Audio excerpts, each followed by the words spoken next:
everybody. Welcome to Stranger Truths. My name's Jeff. With me is Jorge. Hello. And JB. What's up?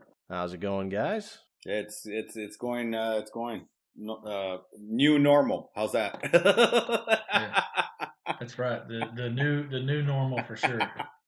Say new normal again, bitch. You can take that new normal and shove it up somewhere. Where you gotta go out and wear a face mask everywhere you go. Dude, I like. So I was in Japan. You guys remember that? Like, what is it? February? Probably like early March. Yeah. And I was freaked out. I was freaked out, dude, because before I reached Japan, everybody was wearing a face mask already, and I was like, "Oh hell!" And I was literally the only one at the airport in Tokyo that wasn't wearing a damn mask. Dude, I felt so weird. But now, now it's like everywhere I go, it's like you gotta wear a mask. Even just to go to the grocery store, man, it's strange. It's strange. Well, up here where I'm at in Houston, I live in North Houston, up in the Woodlands, so it's in a different county. But in the county of Houston or Harris County, it's mandatory to wear a mask wherever you go. So I got to be careful when I'm out on a job. If I know I'm going to be in Harris County, I got to have my freaking mask with me so I can wear it. If I go into a store or whatever, it's just crazy. Now Costco, you got to have a mask, but most of the grocery stores up here where I live, you're not required to wear a mask. So to me, it's like you're taking away my freaking freedom. And I hate that shit. You don't have to wear a mask, is what you're saying? Yeah, not up here where I live in Montgomery County. It's not required you wear a mask anywhere you go. Now, when I go to the beauty shop, technically you're supposed to wear a mask when you're there, but it's not mandatory. And like in Costco, yes, you got to wear a mask. None of the grocery stores require you to wear a mask. Some of the restaurants here are making they'll take your temperature before you come in because it's a 25% capacity. But yeah, and so I mean, usually we're still doing a lot of takeout. Now, I went to a bar opened across the street that's opened up since last Friday, and hell, it's like a regular bar, man. I mean, they moved the tables around a little bit so you can only put so many people in the restaurant. But I mean, they're serving beer. The waitresses are coming up to you and not maintaining that 6 feet distance, bringing you beer, stuff like that. So I mean, it's crazy. Hey, JB, the bars in South Texas are open. Yeah. God bless Texas. Well, I don't know about I'm not sure. I know this restaurant I go to is called, I guess it is a kind of a bar. It's called Tailgater, so they're open. And some of these restaurants are still letting you take alcohol out when you pick up food. So, the Governor Abbott said we're still going to keep this. See how long we can take it. So God bless Texas. Come on back, Jorge. We miss you. Come on. Oh man, dude, I fucking want to. Gyms will be open here starting Monday. Yeah, I think Dallas-Fort Worth opened up some gyms. I haven't heard anything about Houston gyms opening back up yet. I know Dallas-Fort Worth they are, which is scary. Ooh, that is scary as hell, dude. Because I worked for the gym right before all this shit happened, and now I've been some emails come back that they're going to make only so many people can come into the gym. You got to reserve your time. You can reserve it for an hour only. Then after that, they got to clean the gym for 30 minutes and let people come back in. So it's like, what? Damn. You're wasting my time. I can't go to the gym like that, man. You're going to rush me out of the gym. It's not going to happen. Yeah, I mean, you got those guys that sit in there like all day. That's going to mess them up, That's the new normal. So what are we talking about this week, guys? Well, we're going to get into a little Operation Mockingbird here in a minute, but you said you got something for us about Venezuela? A little callback to last episode? Oh, yes, I do. Oh, my God. All right. So, yeah. So, covering our last episode, dude. So last thing we left with was like, yeah, we're fixing to see a insertion or some type of execution or operation like around December time frame. Well, holy hell, were we wrong, right? We weren't wrong in per se, but there was some dumbass stuff that went down in Venezuela lately, dude. So, all right, here's what I've got, right? So, a failed coup went down, perpetrated by a security firm, a private security firm from the United States, right? I'm not going to say the name of it because I'm not going to try to put it out there, but apparently they had two former special forces guys that were leading this fucking mission with, and I was wrong at the first. I thought it was 11, and then I heard 16. Now there's 40 Venezuelan military guys, right? 40? Yeah, 40. But listen to this. This is where it gets really Hollywood. So their mission was to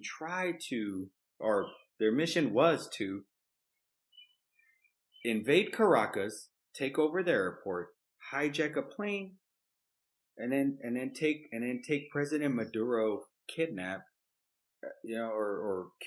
President Maduro, get him on that plane, fly him back to the U.S., and then secure him. It sounds like a bounty op that went bad. No, dude. This sounds like a total fucking failure. Listen to me, man. And then there's even more, right? So the two special ops guys that were hired by the security firm apparently had their passports and their IDs on them. Who the hell does that? Well, I mean, you need your passport to get across borders, right? But I'm just saying, dude, like, come on, man. Like, I'm not gonna put too much out there about what I've done, but what I've done, nothing on my person ever had anything that said who I was. You know what I mean? Not even a name tag, dude, or what service I belong to. This is so stupid. This is not realistic, bro. This is like straight out of Hollywood, something dumb. There's more to this. There is way more to this. Because do you think that maybe it could have been a psyop kind of deal for Venezuela, like to say, "Hey, look what these guys are trying to do they're trying to get Maduro out of here." USA bad. I would say so, dude, and that's what I'm leaning towards. I'm leaning towards more to, hey, these were probably just guys out there riding a boat. they got taken over and then made to be told on video that they were trying to do like execute this stupid plan that just doesn't make sense. Wasn't that the plot from one of the Mission Impossibles? It does sound like something from a movie, to be honest with you. So, right? I mean, come on. And once the passport thing came, I'm like, there's no way these guys would be carrying a passport if it was some type of black op mission. And their IDs from the security firm that they work for. Like, who does that? You might as well have your name badges on your chest like we do, right? Like when we're out to sea and shit. Yeah, dude, no, that doesn't happen.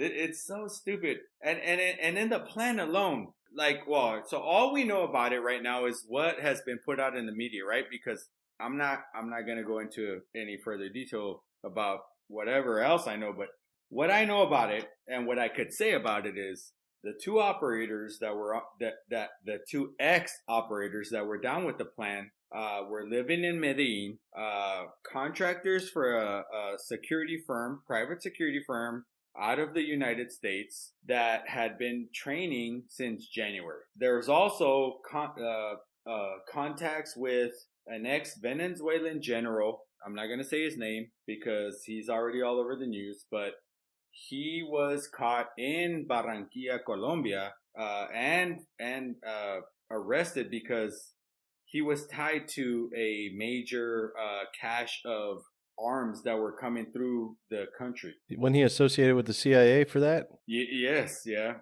Which were supposed to be tied to this supposed mission.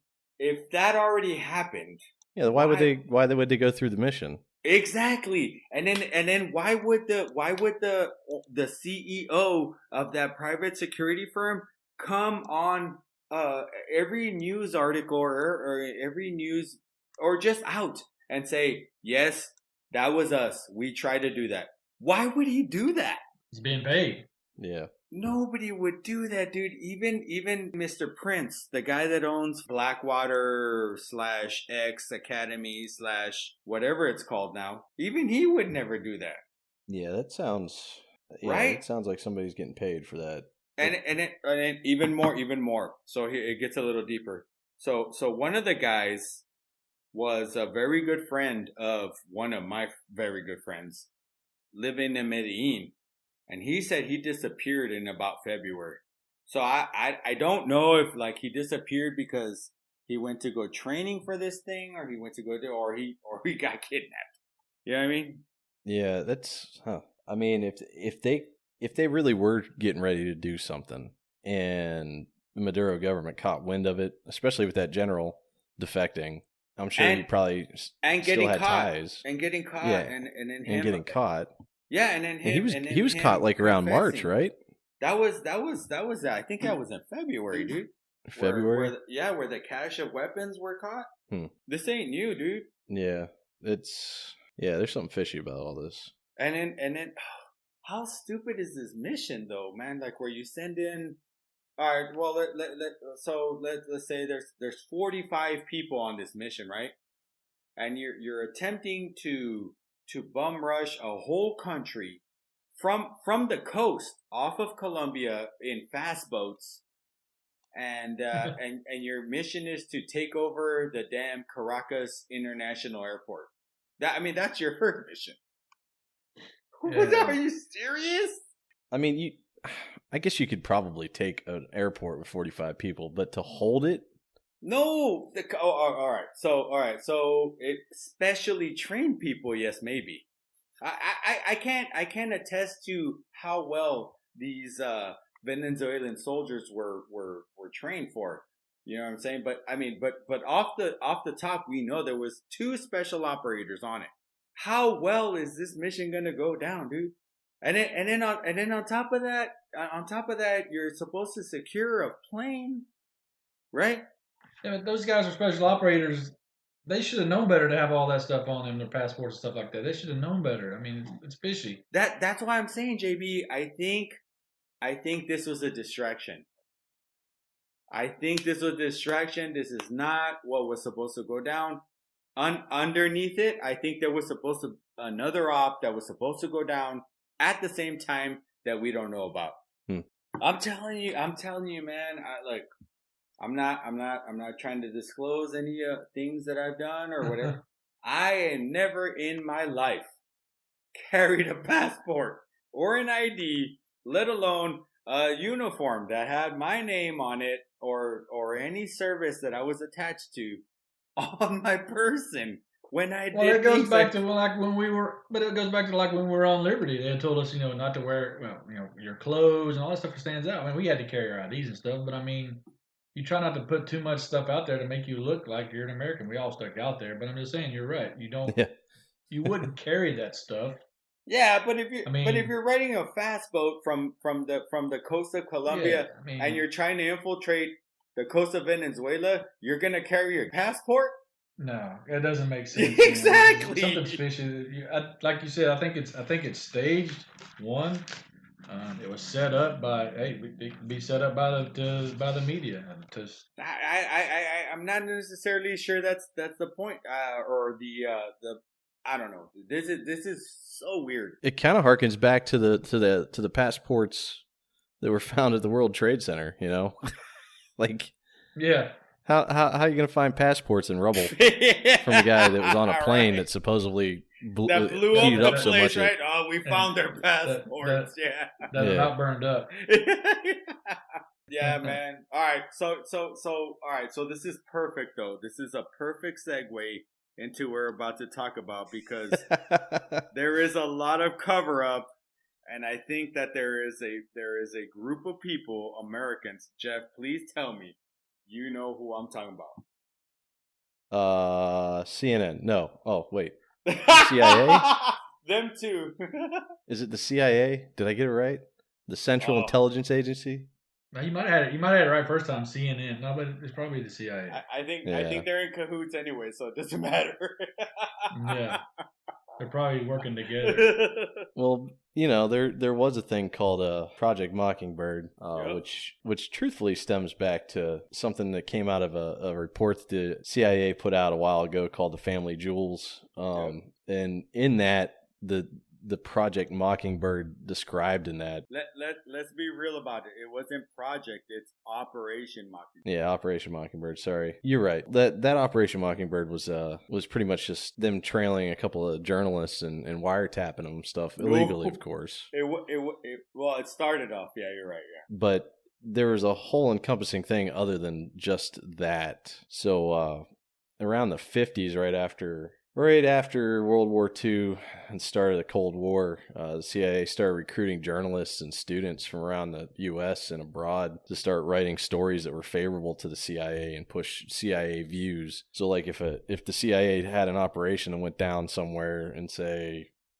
Belgrade, and it went bad, they would have the journalists write, "Hey, yeah, CIA did good thing in Belgrade, bad commies, bad." Yeah. It was all anti-communist views. That was the main point. That was the main point. But they also were shaping the way, or they were trying to influence the way the United States people saw communism I'm not so sure it was just the United States. I'm pretty sure no, they it wasn't were just to influence the Europeans more than the U.S. people. They were doing both. That's because they had that. Was it Radio Free Europe? Radio Free yeah, Europe. Radio Free Europe. Yeah, they were posting Voice of America, which was an illegal freaking radio telefrequency that was going out with anti-communism views. Yeah. They also had journalists working in the United States, though, too. Yes, they did. In 1977, Carl Bernstein from the old Bernstein and Woodward fame, the guys who broke the whole story on Watergate. Yeah, Deep Throat. Yeah, he published an article in Rolling Stone magazine about the connection between the CIA and journalists. Yeah, did you read it? Yeah, Bro!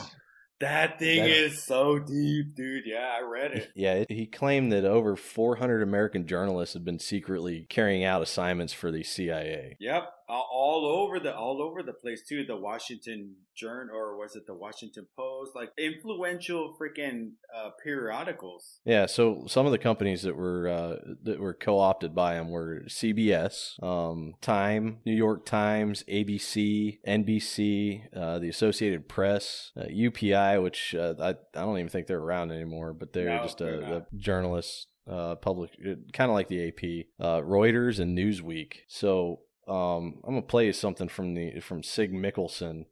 He was the president of CBS Network News back in the 60s. Take a listen real quick.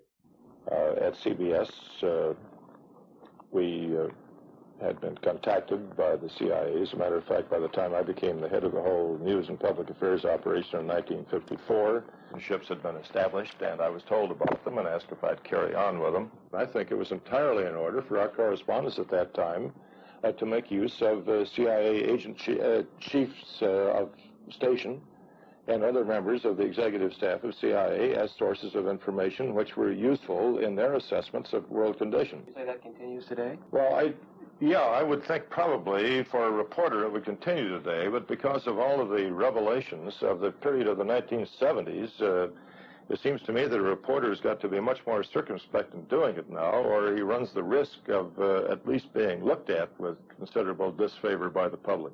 I think you've got to be much more careful about it. So that was like, he was interviewed in the late 70s about that. So he knew that they were still doing it. Even to that day. He said a lot of words without actually answering the question, though. That's what I felt like. To me, they're still doing it today. Yeah, I'm with you. I still think they are too. But after that article came out from Carl Bernstein, there was a Senator Church from Idaho that had a Senate or a senatorial committee, and there was also the Church committee. Yeah, there was also a House committee and a presidential committee that all reviewed some of the CIA stuff, not just involving Operation Mockingbird, but involving a bunch of other stuff too with the CIA and their nefarious doings. One of the things like MK Ultra. Yeah, MK Ultra came up a little bit in there. No, they came up a lot. We're definitely going to talk about MK Ultra later at another time, because that MK Ultra. Artichoke, all that stuff. What's the other one? Operation Snapshot or something. There's There's a lot of crazy. Yeah, there are, dude. Just the fact that they're really trying to mind control people. It's nuts. Anyway, so I got you. Here's a little clip of Senator Church talking during one of the interviews during the church committee.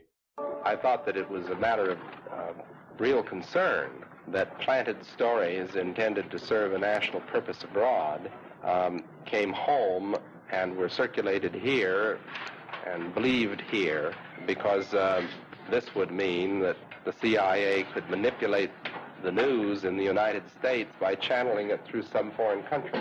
And we're looking at that very carefully. We have quite a lot of detailed information, and we will evaluate it, and we will include any evidence of wrongdoing or any evidence of impropriety in our final report and make recommendations. I mean, you can kind of see how back in the day, like, reports from important people were very nefarious, dude. Like, it didn't say shit. whatever was, put out to the public didn't answer the question. No, Any question not at all. No, because they like to skirt around the truth. That's what I'm saying. So the CIA director at the time of all this was asked pointedly these questions. Do you have any people being paid by the CIA who are contributing to a major circulation American journal? We do have people who submit pieces to American journals. Do you have any people paid by the CIA who are working for television networks? This, I think, gets into the kind of getting into the details, Mr. Chairman, that I'd like to get into in executive session. Do you have any people being paid by the CIA who are contributing to the National News Services, AP and UPI? Well, again, I think we're getting into the kind of detail, Mr. Chairman, that I'd prefer to handle in executive session. Executive session. Yeah, like in private session. Basically, he's not answering the question. Well, he did answer the question. He answered the first one. To me, he answered the questions to me. All three questions were answered by him just then. Yes, we do have. He's telling people, yes, we are paying people. I mean, come on, you can't avoid the question. Yeah, exactly. I mean, we all have common sense. You're smart. I'm smart. Jorge's smart. We all know you're lying, dude. Yeah. Well, all right, so let's get into the meat and potatoes of what Operation Mockingbird really was. All right, so it was an operation led by the CIA that, and this is declassified, right? That they paid journalists all over the world, including major journalists in the United States and Europe, to put out anti-communist propaganda. That was the meat and potatoes of it. Yeah. Can we agree to that? Yeah, we can agree to that. JB, you're good with that? Yeah? All right. Yes, sir. This is audio, JB. I saw your. I was drinking, man. Sorry. My bad. I saw your thumbs up, and I know you agreed to it. All right. So, but it got into so much more shit than that. It wasn't just about paying off reporters to post anti-communism articles. It got into way worse things than that, dude. It literally got into torture and intimidation on behalf of the CIA to promote this anti-communism propaganda, dude. It was nasty. Yeah, it was nasty. And it led into all these other operations, like we touched on it, MK Ultra, Operation was it Pinpoint or SharePoint or oh man, there's just so many things that this led into, dude. And where I think we're only touching on a little bit. Like it's like we're just touching on the ice, the tip of the ice on the iceberg. When it comes to this, we would need 3 hours to go into this. We would, and then we would probably need some like secret, like we probably need like some protection. I lost some protection. I don't have my secret clearance anymore, so I gotta be careful. No. I'm not saying that. I just like we might need some protection if we go too deep into it, right? Like we'll have We'll have the FBI knocking down our doors. I'm wide open in Germany, but we'll keep from that. But so there's a few things that came out of the church committee, out of the church committee. Yep. One of the things was that, like we stated before, they maintain a network of several hundred foreign individuals around the world that provided intelligence to the CIA, and at times they influenced opinion through covert propaganda or overt propaganda. Like you were talking about, like Radio Free Europe. Yep.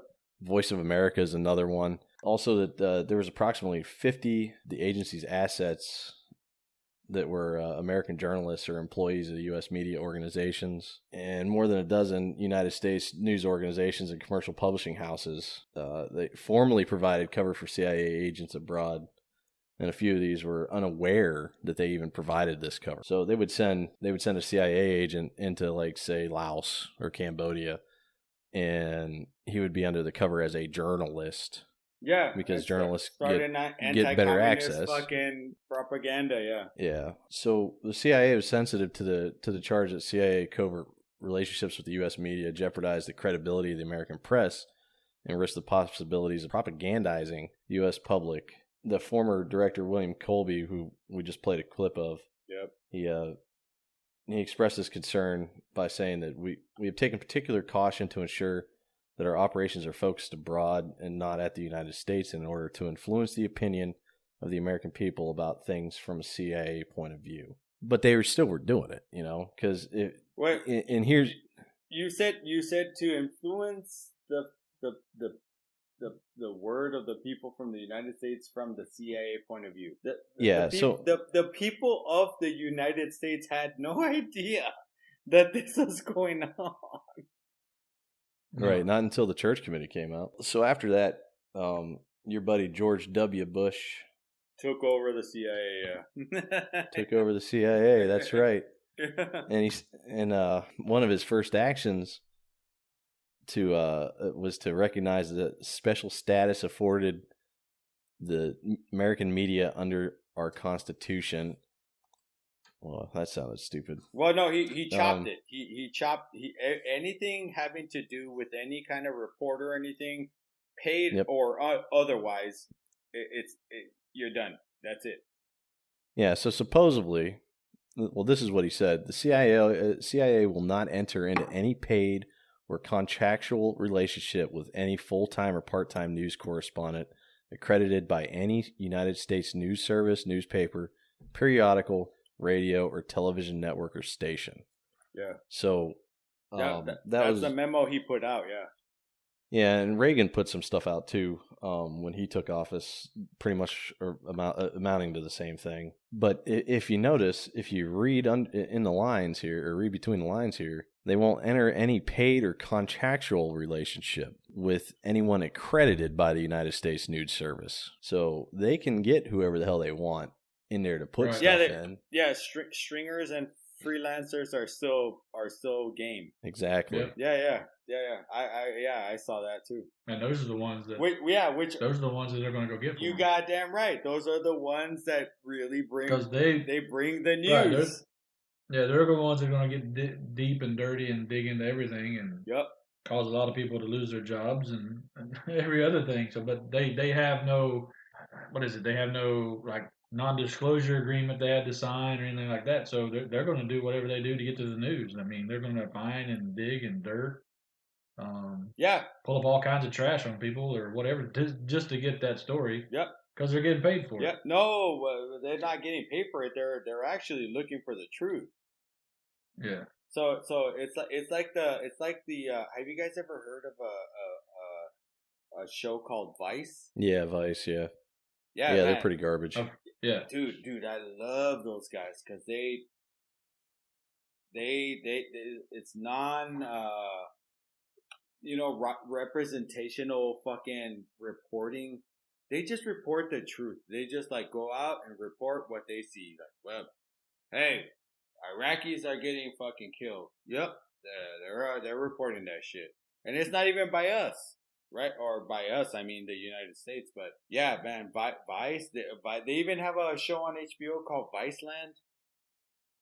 Dude, some of their documentaries are They're wicked, man. I mean, it's crazy to think that. I mean, even in the news today, and I'm trying to get off topic, but even local news, somehow you think you're watching news to get a good story or a true story, but somehow to get the truth, yeah, right.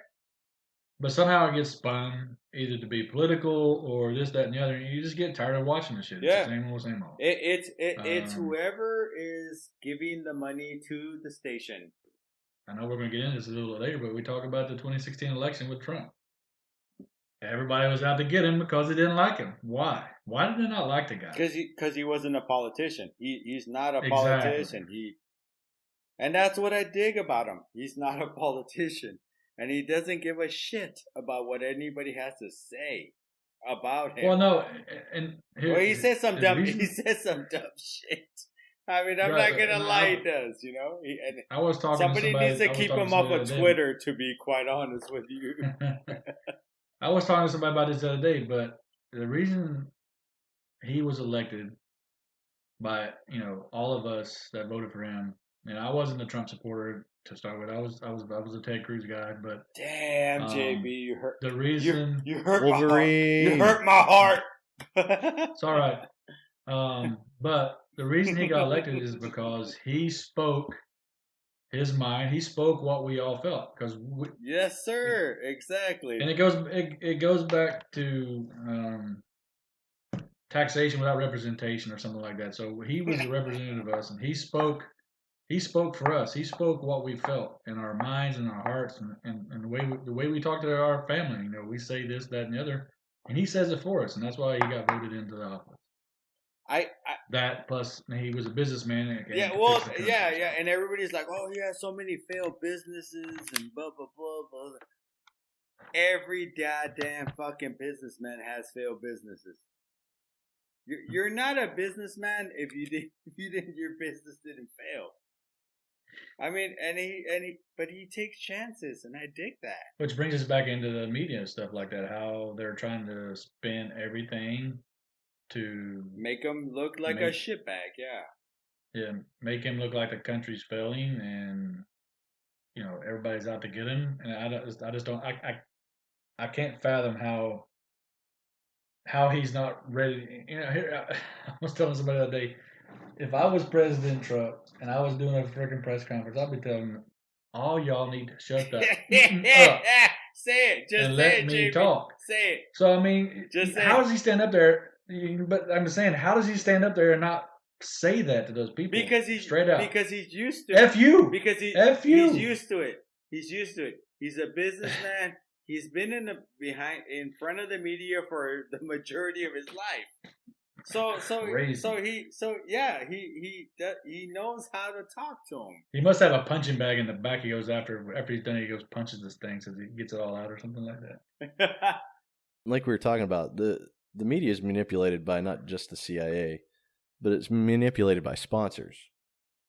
Oh, yeah. Well, anybody and everybody who wants to put $1 down on it, yeah. Yeah. So let me play a couple clips from Robert Kennedy Jr. If you guys don't know, he's Robert Kennedy's son. He's an environmental lawyer. He's been labeled as an anti-vaxxer lately, but he's been doing some research not against vaccines, but about vaccines and how they're the link between vaccines and autism, which we can get into that some other time too, because there's a lot, especially with that video that just came out with what the hell is her name? I can't think of her name now. The Plandemic video. The stupid ass Swedish Gretna chick. No, not Greta, man. Damn. Hold on. Give me 1 second. I can tell you exactly who the doctor. Judy Mikovich. Oh yeah. Oh, dude, that shit got banned all over FB, dude. Well, she just put out a book too, and it goes into how a lot of stuff about Anthony Fauci and how he put she found like the link between the AIDS virus and HIV, and how he put off the discovery of that for 6 months so that he could get a patent on it so he could make money off of this stuff. But that's for another topic with vaccines and stuff, because there's a lot of about that later. There's a lot of crazy stuff. But here's RFK Jr. talking about advertising. All right. The first thing you said. Before I play this clip, just so you guys know, he's kind of hard to understand. He has an issue with his throat. I don't remember exactly what it is. It's a specific. It's not a disease. It's a what the hell are those things called? A white syndrome. It's a specific. No, it's it's a specific syndrome that he has where his throat. He has a problem with his throat, so it. My bad. Douche, man. It affects the way he talks. So Here you go. The first thing you said is really kind of the root of the problem, which is I think it was 1996, FDA adopted a new rule. It was illegal in this country for pharmaceutical companies to advertise drugs direct to consumer. In other words, to advertise on TV. And then FDA changed that rule. So there's only 2 countries in the world that allow pharmaceutical companies to advertise on TV. And New Zealand is one, and we're the others. And we have, as a result of that, we have the highest drug prices. And we have the most drugs. I think 9 out of every $10 in the world spent on pharmaceutical drugs is spent in this country. So it's not a good thing for public health. So the biggest part of this clip is 9 out of $10 spent on pharmaceuticals are spent in this country. Well, all right. So what does that mean? So that means out of the whole world, for every $10 spent on a drug, $9 is spent in the United States. The reason we're spending this money is because it's always in our face in advertisements. Oh, so you're all right. So you're saying that we spend more money on pharmaceuticals in the U.S. than any other country because we're constantly being bombarded by advertisements about, oh, we need this drug, hey, oh yeah, I'm losing. It's like every damn commercial on TV is a freaking pharmaceutical. All right, check this next one out. This is the meat. It's a long one. It's 2 minutes, but this gets to the meat and potatoes of the whole issue. Today we get, we're paying the most money for the worst outcomes, and a lot of that is because pharmaceutical advertisements not only do they advertise on TV, but they control content. Anderson Cooper is sponsored by Pfizer. Aaron Burnett is sponsored by Pfizer. The NBC Nightly News is sponsored by Merck. And Roger Ailes told me, Roger Ailes, who I knew very well, and he was the founder of Fox News. I didn't agree with him politically, but we were friends. We spent a couple of months together in a tent. I was 18 years old in Africa. I had this, good relationship with him. And he understood the issue of vaccine injury he had a personal experience with vaccine injury, where a kid who was close to him was injured. And so he knew it was true. And I had helped make a documentary about it a couple of years before he died, when he was still at the height of his powers. And I asked him, can I come on? I didn't want to play it on Fox, but I wanted to come on Fox and talk about it. He said, I can't let you do that. He said, in fact, if any of my hosts allowed you on their show, I'd have to fire them. And if I didn't, I would get a call from Rupert within 10 minutes. Rupert Murdoch, who owns Fox, also owns one of the biggest vaccine companies in the world and has been one of the big promoters of it. But what Roger told me then, he said during non-election years, during certain parts of the year, 70% of our advertising revenue for evening news shows is coming from pharma. And he said typically there's about 22 ads on an evening news, and 17 of those are pharmaceutical ads. Oh, okay, so what is he trying to insinuate? That these pharmaceutical companies spend a ton of money for advertisements on these news channels.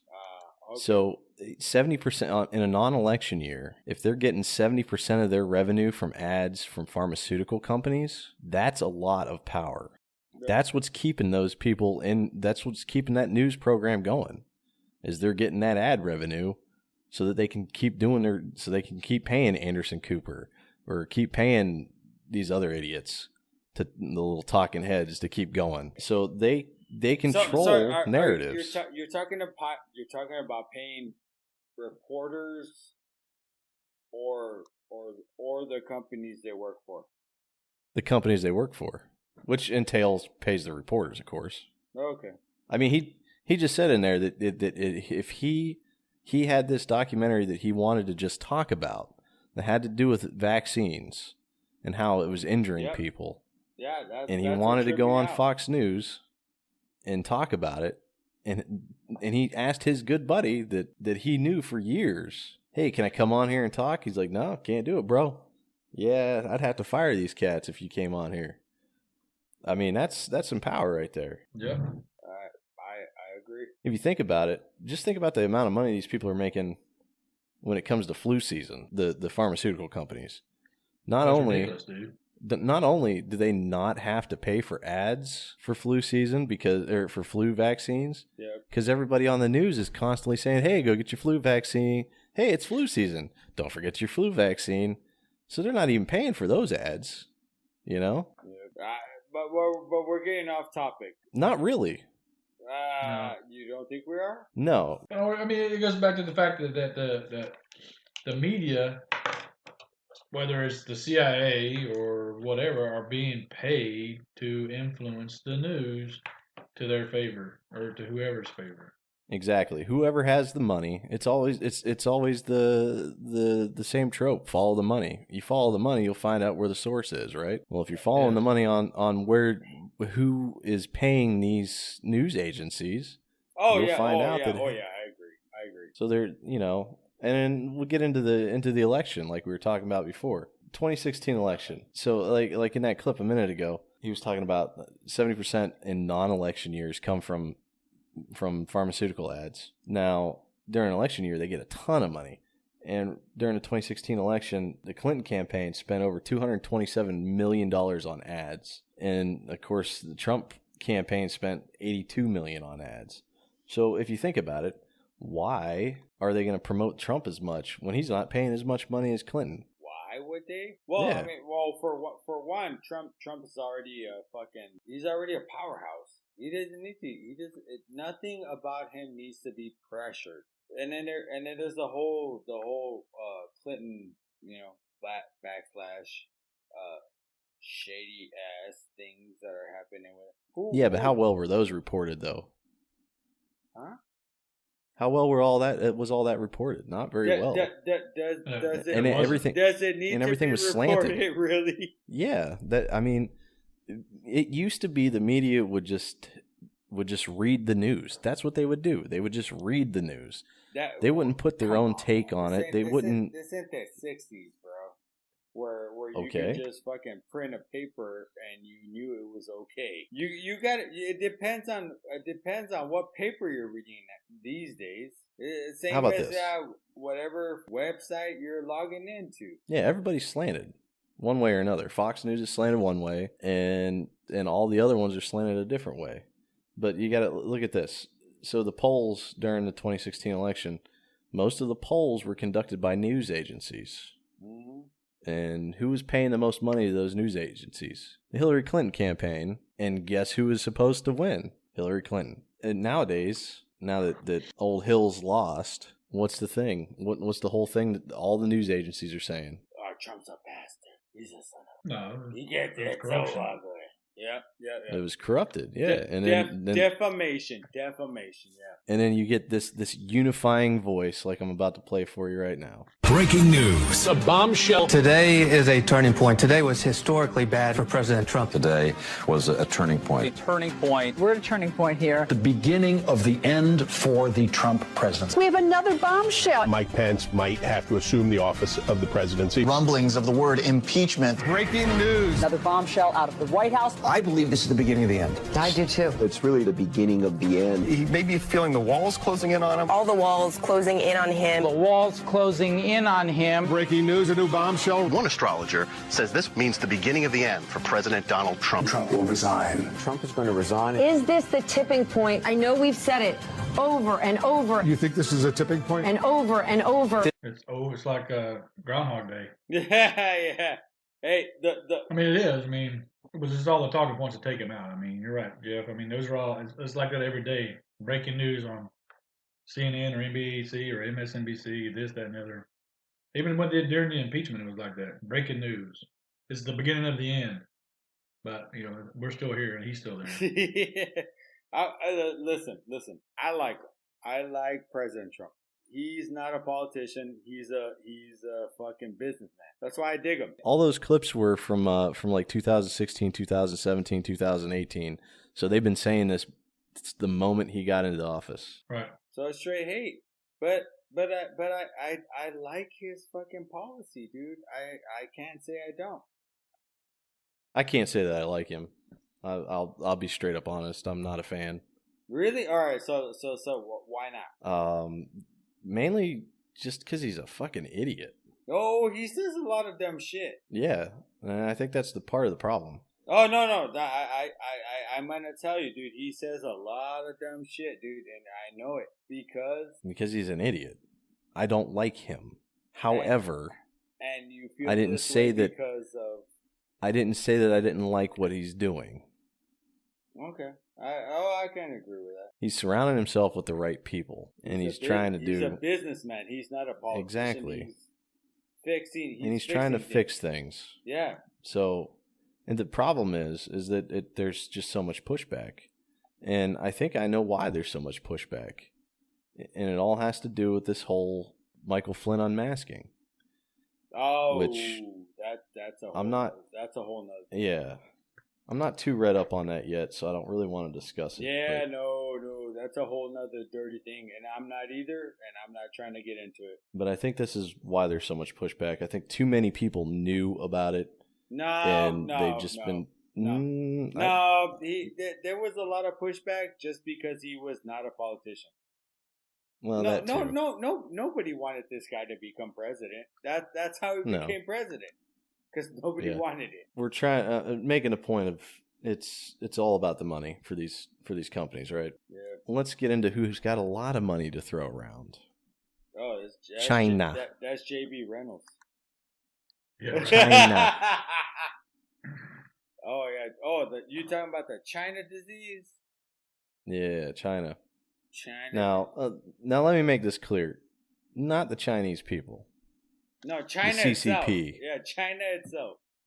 The Chinese Communist Party is the problem. So think about it a little bit ago. During the Hong Kong protests, right?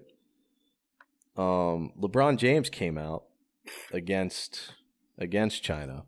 Yeah. Right? Yep. And then very promptly retracted his comments once he found out that China wasn't going to be paying the NBA. Right. I didn't know that. No, yeah. He came back out and he came back. Funny. Yeah. They're already buying up major interests in other countries' media throughout the world, mainly in their Belt Road Initiative areas. And for the past couple of years, the New York New Year's Eve ball drop thing. Yeah. In Times Square. Yep. Has been sponsored by the Sino-American Friendship Association. The fuck does that mean? Well, it's China. I mean, it is. Are you serious? Yeah. It's a Chinese corporation? Well, I'll tell you this much: one of their board of advisors is one of the head board of advisors is the former vice president of the Chinese news service. The fuck does that mean to us? They're paying money into these programs to push their influence. Into what? Into the.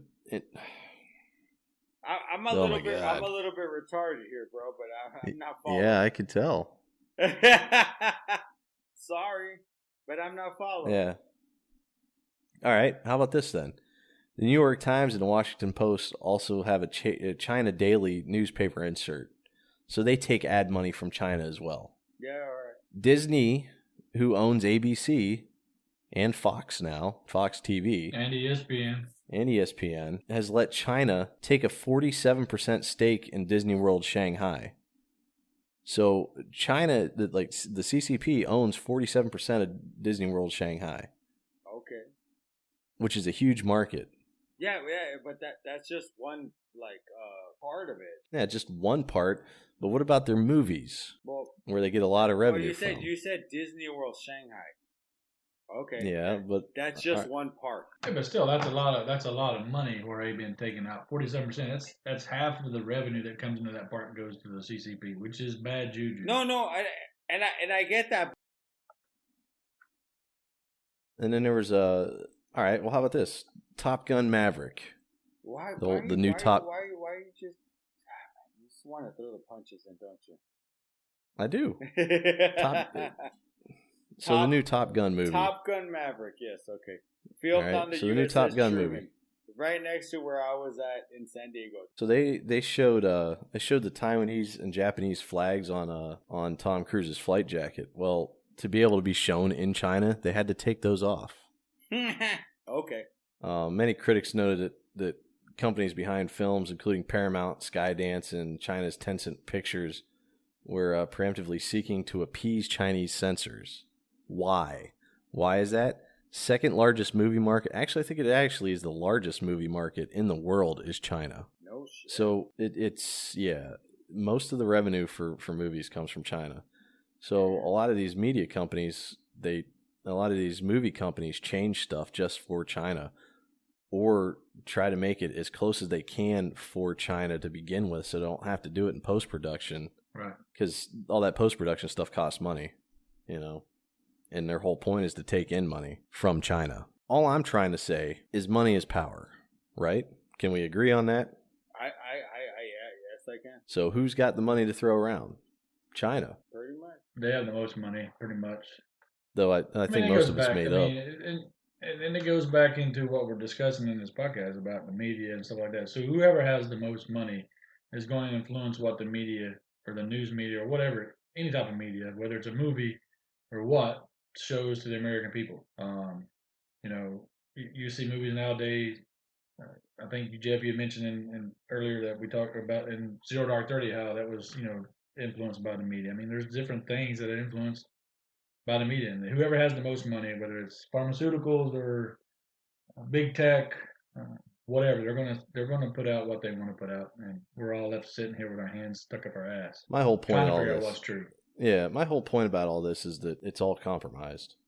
All of it's compromised. The only way, and it's just like if you, two people get into an argument, and if you only get one side of that argument, you're only going to think that one person's right. Yeah, I agree. So if you're sitting there listening to one side of the story that's being promoted by who knows who, you're only going to get that information.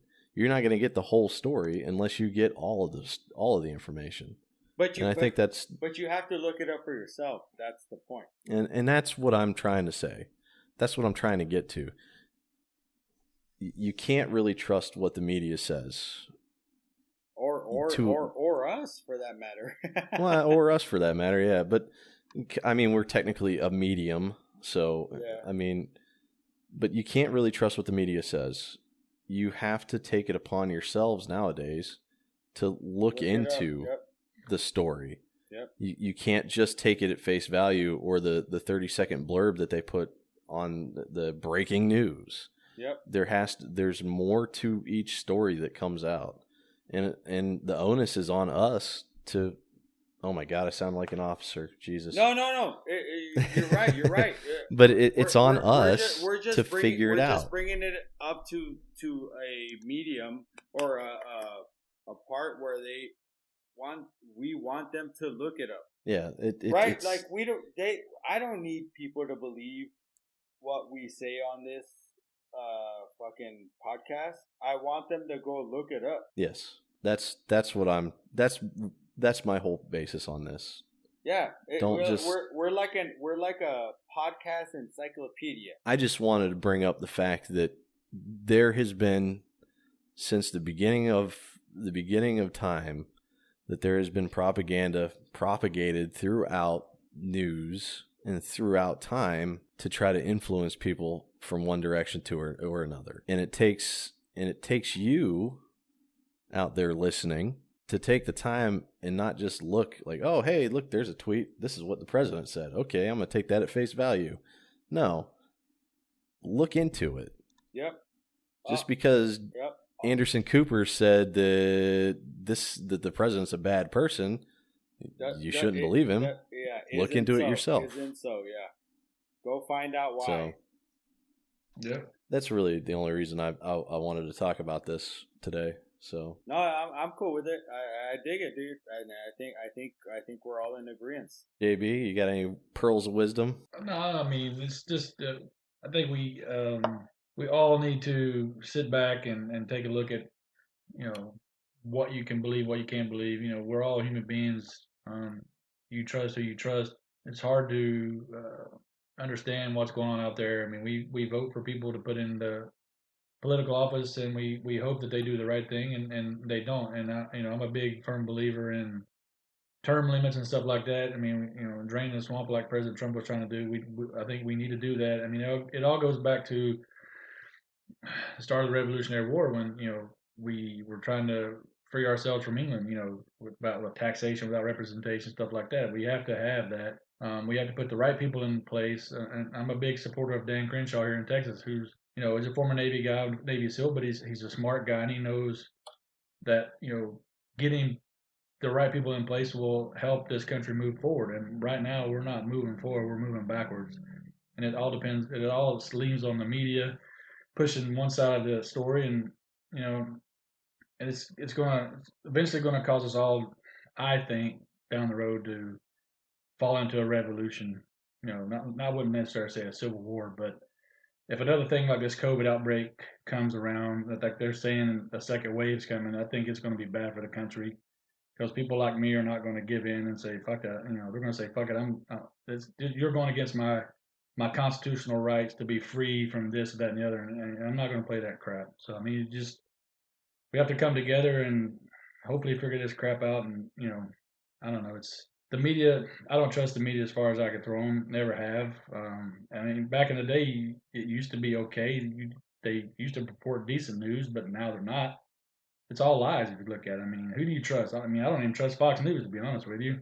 I think they're putting out a bunch of fake shit too. So yeah, I mean, it's all slanted. It all slants one way or the other. So you can't trust. You have to trust who you can trust. I trust you guys because we served together in the military. You're like my brothers, and we trust each other. So you have to lean on your friends and your brothers and your family to get through this. If not, I mean, we're never going to make it. So I mean, words of wisdom is just be there for each other, and God bless America. Yeah, for sure. I agree. America. And always remember, Donald Trump don't trust China. China is asshole. I love it, man. That was great. Oh shit. So yeah, I think this'll wrap it up for us today. Thanks for being with us, guys, and remember, you can check us out on Facebook. It's at facebook.com/Stranger Truths. We're also on Apple Podcasts, Google Podcasts, Anchor. Stitcher. Yeah, anchor.fm/Stranger Truths. Just recently got on iHeartRadio. You can find us there. And YouTube as well. And I'm sure I'm forgetting something else. I don't know. You'll find us. Yeah, you'll find us somewhere or another. So, brothers, I love y'all. Y'all have be good. Peace out. Take it easy.